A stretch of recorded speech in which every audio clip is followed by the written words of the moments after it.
आकाशवाणी देहरादून है। अब आप व्याख्या चंदोला से प्रादेशिक समाचार सुनिए। पहले मुख्य समाचार। प्रधानमंत्री नरेंद्र मोदी ने आज वीडियो कॉन्फ्रेंस के माध्यम से राष्ट्रीय जल जीवन कोष और जल जीवन मिशन मोबाइल ऐप की शुरुआत की। मुख्यमंत्री पुष्कर सिंह धामी ने कहा है कि राज्य आंदोलनकारियों को राजकीय मेडिकल कॉलेजों में निःशुल्क उपचार सुविधा दी जाएगी। राष्ट्रपिता महात्मा गांधी और पूर्व प्रधानमंत्री लाल बहादुर शास्त्री की जयंती पर आज प्रदेश भर में उन्हें भावभीनी श्रद्धांजलि दी गई।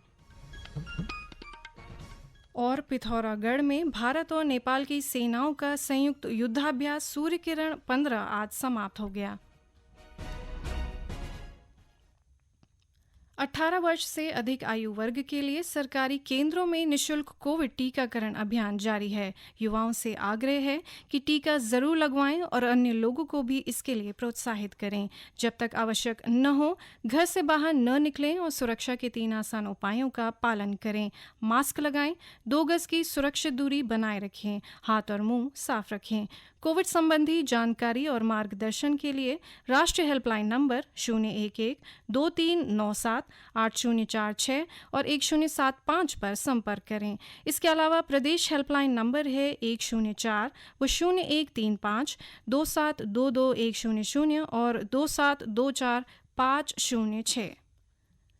स्वाधीनता के 75वें वर्ष के उपलक्ष्य में आज़ादी का अमृत महोत्सव के अंतर्गत आकाशवाणी समाचार देहरादून ने स्वाधीनता संग्राम और उसके गौरवशाली इतिहास पर विशेष प्रश्नोत्तरी कार्यक्रम शुरू किया है। इसे प्रत्येक बुधवार और बृहस्पतिवार को शाम 6:30 बजे क्षेत्रीय समाचार में शामिल किया जा रहा है। श्रोता अपने उत्तर अमृत महोत्सव क्विज ddn@gmail.com पर ईमेल अथवा मोबाइल नंबर 9837192022 पर व्हाट्सएप या मैसेज के माध्यम से भेज सकते हैं। सबसे पहले सही जवाब देने वाले श्रोता को आकाशवाणी देहरादून की ओर से प्रमाण पत्र दिया जाएगा। सफल प्रतिभागी के नाम की घोषणा अगले दिन के समाचार बुलेटिन में की जाएगी। अब समाचार विस्तार से। प्रधानमंत्री नरेंद्र मोदी ने जल जीवन मिशन को जन भागीदारी के साथ महिलाओं और ग्रामीण भारत को सशक्त बनाने के लिए एक आंदोलन बताया है। जल जीवन मिशन पर देश भर की ग्राम पंचायतों और जल समितियों के साथ वीडियो कॉन्फ्रेंस के माध्यम से बातचीत करते हुए श्री मोदी ने ये बात कही। प्रधानमंत्री ने कहा कि ग्राम पंचायतों को पानी और स्वच्छता की सुविधा के लिए 2,25,000 करोड़ रुपए से अधिक की राशि प्रदान की गई है। उन्होंने कहा कि सरकार ने नल के पानी की गुणवत्ता और आपूर्ति तथा योजना से संबंधित सवालों के जवाब के लिए जल जीवन मिशन मोबाइल ऐप की शुरुआत की है। प्रधानमंत्री ने भारत के लोगों से स्वच्छ जल के महत्व को समझने का आग्रह किया। इस अवसर पर श्री मोदी ने राष्ट्रीय जल जीवन कोष का भी शुभारंभ किया। प्रधानमंत्री ने कहा कि 2019 तक देश में केवल 3 करोड़ घरों में ही नल का पानी उपलब्ध था। श्री मोदी ने कहा कि 2019 में जल जीवन मिशन की शुरुआत के बाद से अब तक 5 करोड़ घरों को नल से जल योजना से जोड़ा गया है। इस अवसर पर उन्होंने उत्तराखंड के क्वारकुली गांव की कौशल्या से भी संवाद किया। श्रीमती कौशल्या ने अवगत कराया कि उनके गांव में कुल 366 परिवार हैं जो कि हर घर जल जीवन मिशन के तहत लाभान्वित हुए हैं।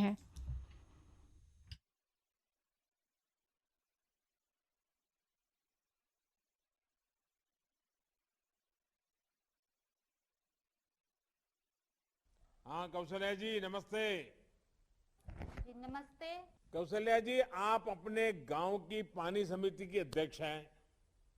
बताइए कि पहले पानी के लिए कितनी परेशानी होती थी और आज जब कभी पानी में दिक्कत आती होगी पूरे गांव के लोग मोर्चा लेकर के आपके घर आ जाते होंगे, आपके घर के सामने मटके फोड़ते होंगे, क्या होता है?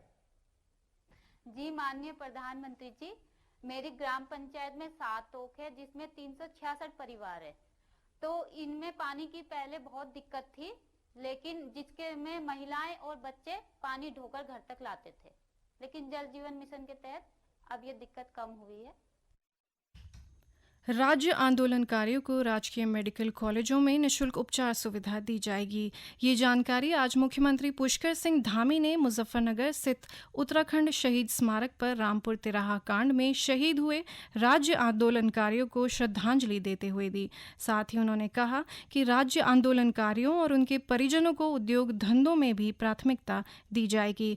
इसके साथ ही श्री धामी ने कहा कि विभिन्न विभागों में कार्यरत राज्य आंदोलनकारियों को सेवा से हटाए जाने के उच्च न्यायालय के आदेश पर सरकार पुनर्विचार याचिका दायर करेगी और आंदोलनकारियों के पक्ष में पैरवी करेगी। उन्होंने कहा, राज्य का विकास शहीदों के सपनों के अनुरूप किया जाएगा। इसके लिए राज्य सरकार लगातार कार्य कर रही है। इससे पूर्व मुख्यमंत्री ने देहरादून में कचहरी स्थित शहीद स्थल पर जाकर राज्य आंदोलन के दौरान शहीदों को श्रद्धासुमन अर्पित किए। ये समाचार आप आकाशवाणी देहरादून से सुन रहे हैं। राष्ट्रपिता महात्मा गांधी और पूर्व प्रधानमंत्री लाल बहादुर शास्त्री की जयंती पर आज प्रदेश भर में उन्हें भावभीनी श्रद्धांजलि दी गई। इस अवसर पर राज्य के विभिन्न जिलों में स्वच्छता कार्यक्रम आयोजित करने के साथ ही प्रभात फेरी निकाली गई। मुख्यमंत्री पुष्कर सिंह धामी ने गांधी जयंती के अवसर पर देहरादून स्थित गांधी पार्क में राष्ट्रपिता महात्मा गांधी की मूर्ति पर माल्यार्पण कर उन्हें श्रद्धांजलि अर्पित की। इस अवसर पर मुख्यमंत्री ने कहा कि महात्मा गांधी ने सत्य और अहिंसा के मार्ग पर चलने के लिए सबको प्रेरित किया है और देश को आज़ादी दिलाने के लिए उन्होंने महत्वपूर्ण भूमिका निभाई। उन्होंने ज़रूरतमंद लोगों के लिए खाद्य सामग्री के वाहनों को हरी झंडी दिखाकर रवाना भी किया। इस अवसर पर केंद्रीय रक्षा एवं पर्यटन राज्य मंत्री अजय भट्ट भी उपस्थित रहे। मुख्य सचिव डॉक्टर एस.एस. संधू ने सचिवालय में अधिकारियों और कर्मचारियों के साथ राष्ट्रपिता महात्मा गांधी एवं पूर्व प्रधानमंत्री लाल बहादुर शास्त्री की जयंती पर उनके चित्रों पर माल्यार्पण कर श्रद्धासुमन अर्पित किए। इस बीच राज्यपाल लेफ्टिनेंट जनरल सेवानिवृत्त गुरमीत सिंह ने राष्ट्रपिता महात्मा गांधी और पूर्व प्रधानमंत्री लाल बहादुर शास्त्री के चित्रों पर माल्यार्पण कर श्रद्धासुमन अर्पित किए। इस अवसर पर चमोली, पौड़ी, उत्तरकाशी, टिहरी, नैनीताल, अल्मोड़ा में भी विभिन्न कार्यक्रम आयोजित किए गए। वहीं चंपावत जिले में स्कूल कॉलेजों में विभिन्न शैक्षिक प्रतियोगिताओं के साथ ही दौड़ का आयोजन किया गया। रुद्रप्रयाग में जिला विधिक सेवा प्राधिकरण ने जागरूकता रैली निकाली और विधिक साक्षरता शिविर का आयोजन किया। भारतीय जनता पार्टी के प्रदेश अध्यक्ष मदन कौशिक ने देशव्यापी अभियान के अंतर्गत खादी वस्त्रों की खरीदारी की और कहा कि खादी हमें अपनी संस्कृति एवं संस्कार से जोड़ती है। उन्होंने कहा कि प्रधानमंत्री नरेंद्र मोदी के आह्वान पर देश भर के भाजपा कार्यकर्ताओं और नागरिकों द्वारा खादी के वस्त्र क्रय करने से इस उद्योग को बल मिला है और खादी की बिक्री में उत्तरोत्तर वृद्धि हुई है। उधर कांग्रेस की ओर से आयोजित कार्यक्रम में राष्ट्रपिता बापू और स्वर्गीय लाल बहादुर शास्त्री को श्रद्धासुमन अर्पित किए गए। पिथौरागढ़ में भारत और नेपाल की सेनाओं का संयुक्त युद्धाभ्यास सूर्य किरण 15 आज समाप्त हो गया। 21 सितंबर से शुरू हुआ युद्धाभ्यास में दोनों देशों के 300 जवानों ने हिस्सा लिया। इस दौरान दोनों देशों के जवानों ने आतंक से निपटने के लिए कई तकनीकी जानकारियां साझा की और युद्ध कौशल भी दिखाया। सैन्य अधिकारियों ने जवानों को आधुनिक हथियारों के बारे में बताया। संयुक्त युद्धाभ्यास के दौरान दोनों देशों के जवानों ने आतंकवाद विरोधी अभियान और आईईडी और बूबी ट्रैप से निपटने के क्षेत्र में अपनी विशेषज्ञता साझा की। अभ्यास के दौरान दोनों देशों के जवानों ने आतंकवादियों के ठिकानों को भी नष्ट किया। इसके साथ ही प्राकृतिक आपदाओं से निपटने की तकनीक का भी जवानों ने अभ्यास किया। समापन के अवसर पर लेफ्टिनेंट जनरल एस.एस. महल ने कहा कि इस संयुक्त अभ्यास से दोनों ही देशों के जवानों को बहुत कुछ सीखने को मिला है। देश में 90 करोड़ से अधिक कोविड रोधी टीके लगाए जा चुके हैं। स्वास्थ्य मंत्री मनसुख मांडविया ने एक ट्वीट में इसकी जानकारी दी। अनुमान है कि अगले सप्ताह तक यह आंकड़ा 100 करोड़ को पार कर जाएगा। वहीं पिछले 24 घंटों के दौरान 24,000 से अधिक नए कोविड मामलों की पुष्टि हुई। वर्तमान में 2,73,000 से अधिक मरीजों का इलाज चल रहा है।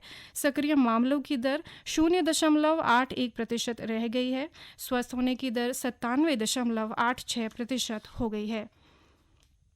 आज़ादी का अमृत महोत्सव के तहत केंद्र सरकार एवं राष्ट्रीय विधिक सेवा प्राधिकरण के तत्वावधान में आज से 14 नवंबर तक विधिक सेवा सप्ताह मनाया जाएगा। इस अवसर पर राज्य विधिक सेवा प्राधिकरण के कार्याधिकारी सैयद गुफरान ने गढ़वाल और कुमाऊं के लिए 2 विधिक सेवा रथों को हरी झंडी दिखाकर रवाना किया। श्री गुफरान ने कहा कि विधिक सेवा रथों का उद्देश्य राज्य के दूरस्थ क्षेत्रों के लोगों को विधिक साक्षर और जागरूक करना है। उन्होंने बताया कि मौके पर ही जरूरतमंद व्यक्तियों को निःशुल्क कानूनी सलाह और सहायता उपलब्ध कराई जाएगी। साथ ही राष्ट्रीय और राज्य विधिक सेवा प्राधिकरण के अंतर्गत चलाई जा रही विभिन्न जन कल्याणकारी योजनाओं से आमजन को भी अवगत कराया जाएगा। उत्तराखंड के माउंट त्रिशूल में आरोहण के दौरान लापता हुए नौसेना के दल की तलाश के लिए रेस्क्यू ऑपरेशन आज भी जारी रहा। वायुसेना के साथ उत्तरकाशी का नेशनल इंस्टीट्यूट ऑफ माउंटेनियरिंग भी रेस्क्यू ऑपरेशन में जुटा हुआ है। लापता दल की तलाश के लिए वायुसेना के हेलीकॉप्टर लगातार उड़ान भरते रहे, लेकिन कोई सफलता नहीं मिली। शुक्रवार को नौसेना का एक दल माउंट त्रिशूल पर आरोहण के दौरान हिमस्खलन की चपेट में आ गया था। 5 पर्वतारोही और एक पोर्टर इस दल में शामिल हुए थे। राज्य में 18 सितंबर से शुरू हुई चारधाम यात्रा में अब तक कुल 33,384 श्रद्धालु दर्शन पूजन कर चुके हैं। इस बीच उत्तराखंड चारधाम देवस्थानम प्रबंधन बोर्ड के मीडिया प्रभारी ने बताया कि 15 अक्टूबर तक के लिए अभी तक 69,619 ई पास जारी किए गए हैं। अंत में मुख्य समाचार एक बार फिर। प्रधानमंत्री नरेंद्र मोदी ने आज वीडियो कॉन्फ्रेंस के माध्यम से राष्ट्रीय जल जीवन कोष और जल जीवन मिशन मोबाइल ऐप की शुरुआत की। मुख्यमंत्री पुष्कर सिंह धामी ने कहा है कि राज्य आंदोलनकारियों को राजकीय मेडिकल कॉलेजों में निःशुल्क उपचार सुविधा दी जाएगी। राष्ट्रपिता महात्मा गांधी और पूर्व प्रधानमंत्री लाल बहादुर शास्त्री की जयंती पर आज प्रदेश भर में उन्हें भावभीनी श्रद्धांजलि दी गई। और पिथौरागढ़ में भारत और नेपाल की सेनाओं का संयुक्त युद्धाभ्यास सूर्य किरण 15 आज समाप्त हो गया। इसी के साथ प्रादेशिक समाचार समाप्त हुए। नमस्कार।